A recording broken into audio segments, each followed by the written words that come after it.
Sejam todos bem-vindos para o canal Mundo Esotérico, um canal que aborda questões relacionadas ao esoterismo, ocultismo, teosofia, metafísica e assuntos afins.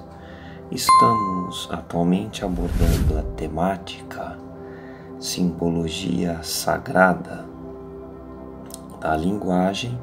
E hoje estaremos abordando aí o simbolismo do casamento, do próprio matrimônio.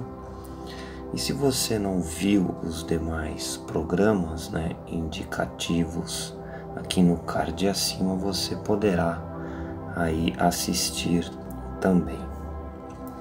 Então aqui, meus caros ouvintes, o simbolismo do casamento, o seu próprio intercurso sexual, sejam aí legais ou ilícitos, eles não se referem aí necessariamente a algum relacionamento carnal, mas de verdade aí para o casamento espiritual, ou também aí uma mistura de consciência a qualquer nível.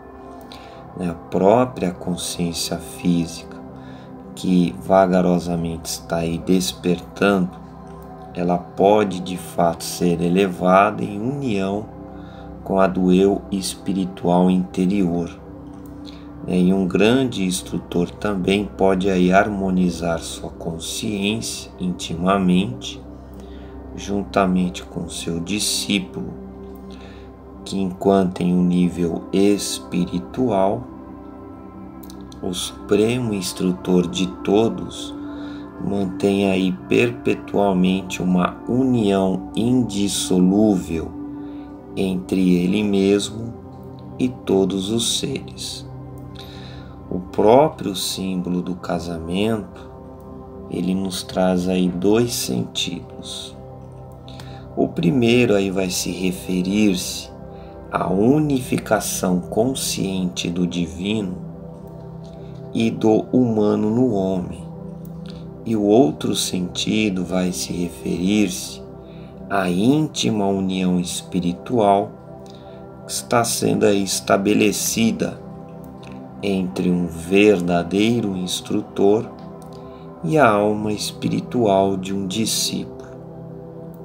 Ou no caso de Nosso Senhor, com o conjunto da humanidade. Este último, meus caros ouvintes, ele é aí considerado por alguns cristãos místicos como a verdadeira redenção, que pode ser descrita aí como a união, ou estar no estado da unidade. Sob tais condições, podemos dizer aí que ocorreu um casamento espiritual e admite-se então aí que o nosso Senhor, ele seja aí considerado noivo, que inclusive até mesmo relacionamentos ilícitos, eles podem ser usados também para indicar a mesma fusão da natureza inferior à superior e da superior à divina. Em muitas alegorias, as prostitutas e a prática de adultério são introduzidas com o objetivo de indicar a realização forçada ou prematura da união, ou mesmo a unidade plenamente realizada com o eu secreto e o Deus mais elevado.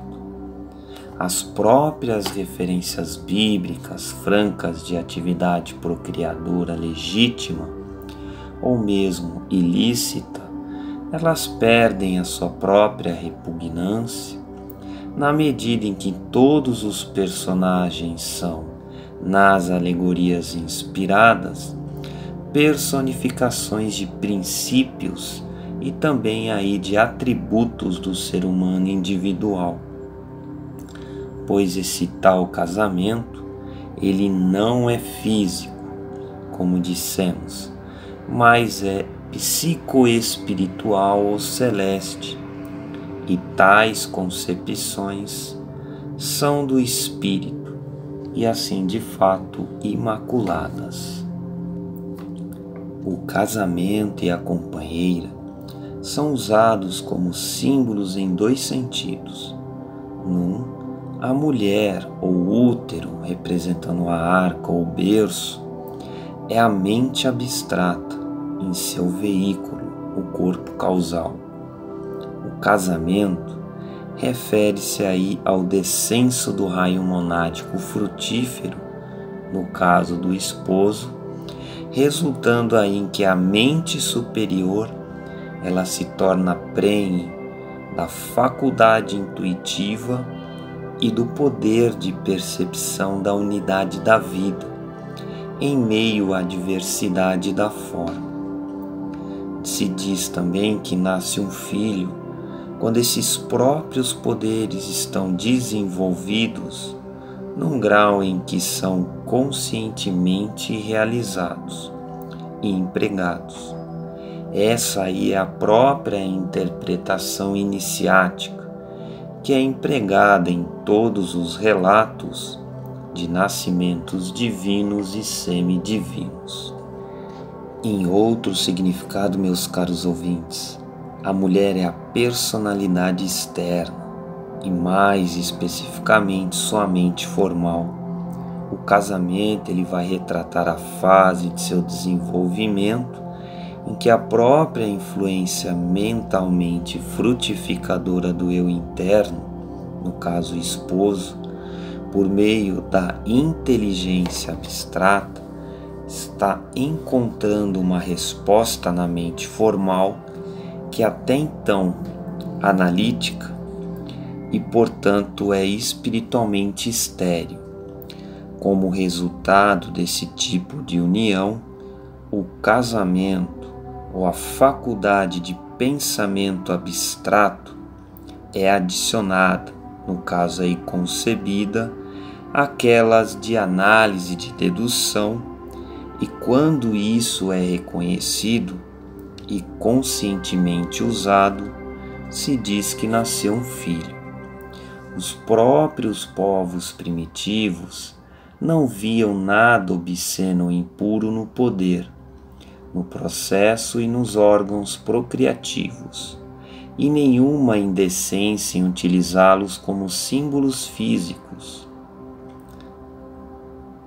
tanto do poder criativo divino e também da própria cosmogênese, quanto das uniões místicas e de seus frutos quando obtidos pelos homens iniciados.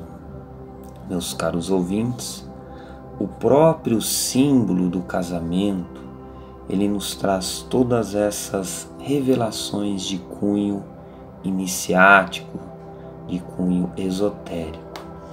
Então, por fim, nós terminamos mais este programa e aguardamos aí uma nova sequência de outros programas com esta mesma temática. Me despeço agora e um forte abraço a todos.